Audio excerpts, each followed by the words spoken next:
power as leader of the Roman Catholic Church. ABC's Terry Moran is there. Terry, good morning to you. Good morning, Whit. It's a festive scene here at St. Peter's Square, the Pope's first Sunday prayer, as he said. In the early days of every papacy, tell a story that the whole world wants to hear. Who is the new Holy Father? For Pope Leo so far, it's a story of both continuity and change. A special moment in St. Peter's Square this morning. Pope Leo XIV leading the first Sunday prayer of his papacy. Thousands came to pray with him.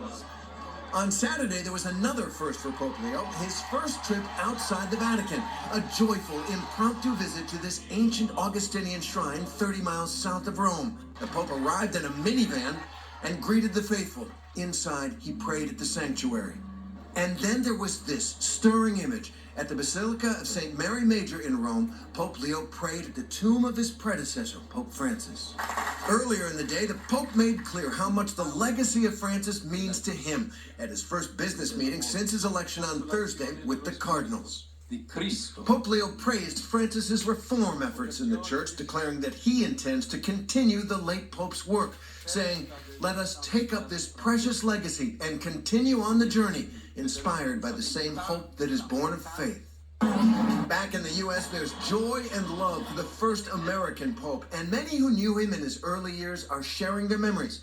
Like Sister Therese Del Genio, an 84-year-old nun who taught the man who would become Pope Leo XIV nearly 4 decades ago. He's not just local and concerned about the United States. He has a global heart and a global vision.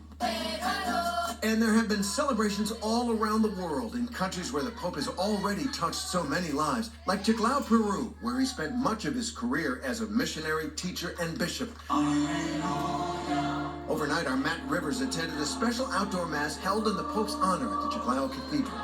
So it's not every day that you have a church service outside, and it's certainly not every day that you get applause during a church service. But then again, it's not every day that the guy who used to be Archbishop here is now their Pope. This morning's prayer is just the start of a big week for Pope Leo. He's scheduled to meet with the world press for the first time tomorrow, and his inauguration mass is set to take place next Sunday.